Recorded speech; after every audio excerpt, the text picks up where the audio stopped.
El propio Tribunal de Justicia de la Unión Europea, con ocasión de las leyes que se han dictado en Polonia, el pasado día 5 de junio alertaba y determinaba claramente que los países miembros de la Unión Europea deben cuidar que sus leyes no establezcan ningún tipo de control político sobre las decisiones de los jueces. Perdón.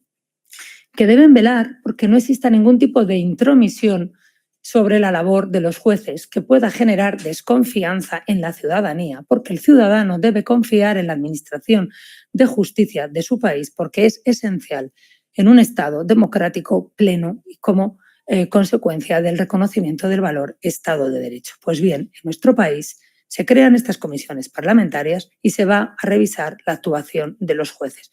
Mire, esto supone situar al juez hoy a los jueces que enjuiciaron los asuntos del procés en los que hay ya sentencia firme, pero también aquellos que se están investigando bajo la lupa del Poder Legislativo. Los jueces somos responsables en el sentido de que asumimos nuestra responsabilidad y que somos conscientes de que nuestra actuación debe estar siempre dentro del marco constitucional y que nuestras sentencias deben fundarse en la norma jurídica. No actuamos con una irresponsabilidad, al contrario, conscientes de esa responsabilidad y de la importancia de nuestra función constitucional en un Estado de Derecho, sabemos que nuestras resoluciones pueden ser revisadas a través de los mecanismos de recursos que se han establecido en la propia ley. Lo que no cabe es crear un control político de las decisiones. Hace años que en nuestro país asistimos a una absoluta colonización del Ejecutivo, del Poder Legislativo, por parte del Ejecutivo. Los únicos que estábamos a salvo de esta colonización éramos los jueces. No podemos permitir que también el poder político quiera influir en el poder judicial, porque entonces no tendremos los jueces mecanismo alguno para proteger los derechos fundamentales y las libertades públicas de los ciudadanos. Y si no se garantiza nuestra independencia, nosotros no podremos garantizar los derechos y las libertades de los más débiles. Pero además, como les decía antes, este pacto suscrito entre el Partido Socialista y Junts se asienta también en una ley de amnistía. La ley de amnistía, per se, no es contraria al valor de Estado de Derecho. Existen países en el ámbito de la Unión Europea que tienen reconocida la amnistía, pero se da la circunstancia de que nuestro ordenamiento constitucional no reconoce la amnistía, únicamente permite los indultos particulares. Y es evidente que los poderes públicos, también el legislativo, únicamente puede regular sobre aquello que la Constitución le permite. Y nuestro texto constitucional solo le permite regular sobre el indulto particular, no sobre la amnistía. En esta ley de amnistía, en esta proposición de ley, lo que se dice ya abiertamente es que el Estado de Derecho, la configuración de nuestro texto constitucional se queda pequeño. No es posible avanzar políticamente con la Constitución que tenemos y que, por tanto, como el Estado de Derecho y las normas deben estar al servicio del ciudadano y de la sociedad y no al revés, hay que cambiar esas leyes. Es evidente que las leyes no se cierran, no son compartimentos estancos que no se puedan renovar. Pero nuestro ordenamiento jurídico prevé cuáles son los mecanismos para reformar la Constitución.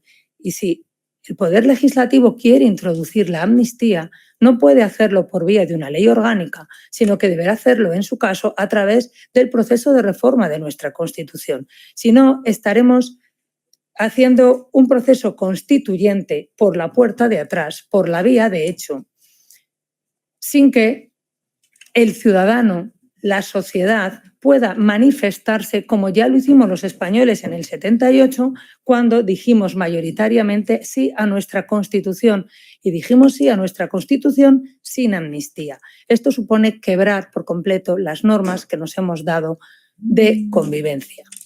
Pero no solo eso, es que la propia ley de amnistía, en su forma de proponerla, ya supone también pues una quiebra clara de la forma en la que debe actuarse en la regulación en nuestro país.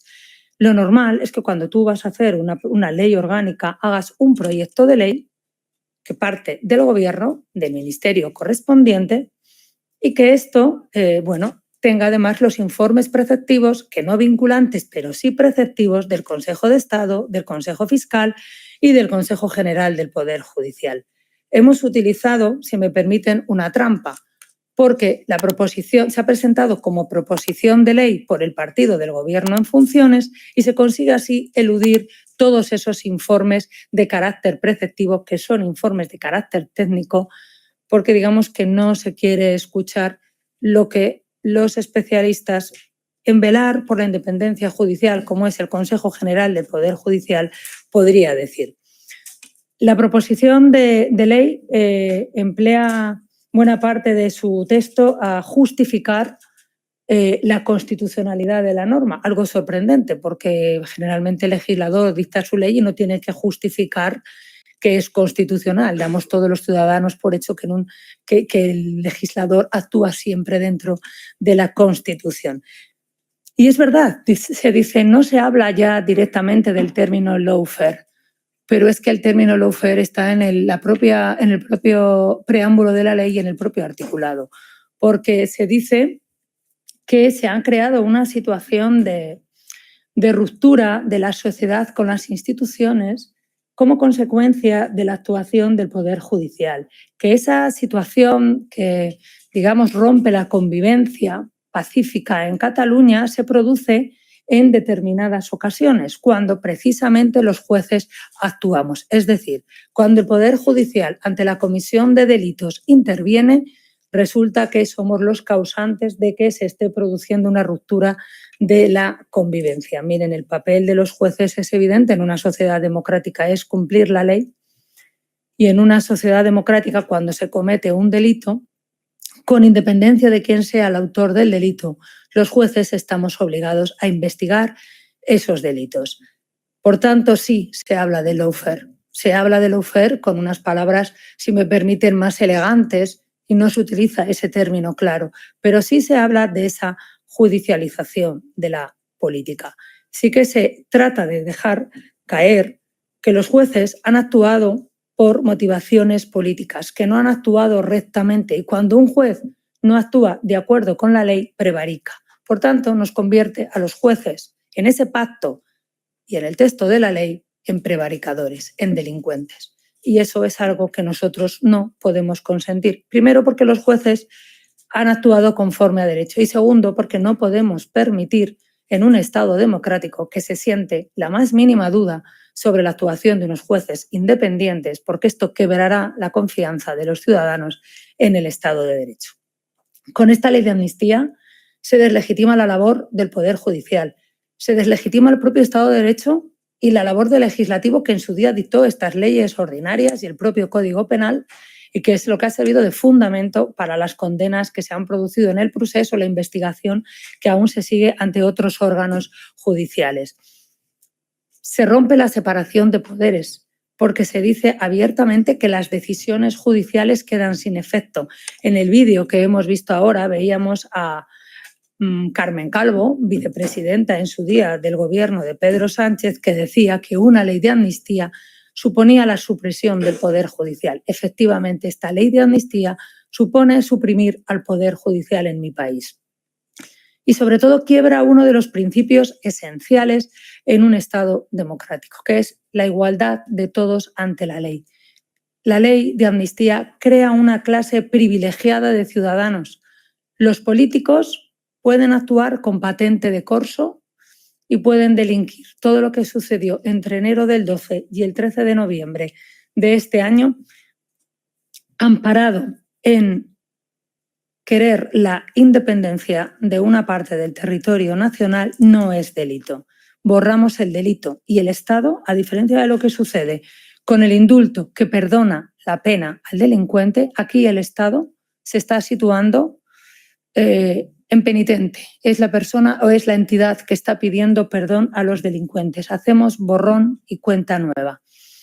Y tan cuenta nueva que además no contamos siquiera con estas personas que van a ser amnistiadas un mínimo de arrepentimiento. No, la voluntad es continuar en la misma línea y no sabemos si el resto de los hechos delictivos que pudieran cometer a partir del 13 de noviembre de 2023 van a poder o no ser sancionados, y tampoco sabemos por qué los jueces tenemos que seguir condenando a otros ciudadanos normales a los que les obligamos a cumplir la ley, a los que les obligamos a ejecutar y a dar cumplimiento a nuestras sentencias, cuando con esta ley de amnistía vamos a dejar sin efecto las sentencias judiciales. Y esta es nuestra preocupación. Entendemos que esto es un ataque frontal al Poder Judicial, supone suprimir las funciones del Poder Judicial y quebrar una de las bases del Estado de Derecho, que es la separación de poderes. Y por eso estamos aquí, para trasladarles nuestra preocupación, porque entendemos que no solamente pertenecer a la Unión Europea, sino permanecer en la Unión Europea exige el respeto a estos valores fundamentales de Estado de Derecho, que es fundamental para cohesionar la Unión Europea, que se produzca este respeto por todos los Estados miembros, y es fundamental para que exista una confianza mutua que permita a los ciudadanos de la Unión Europea confiar en la Unión y en el ordenamiento jurídico de la Unión Europea. Yo soy juez española y juez europea y estoy obligada a cumplir y a aplicar el derecho comunitario también.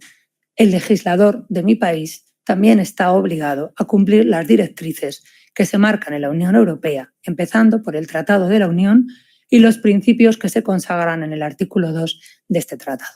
Muchas gracias.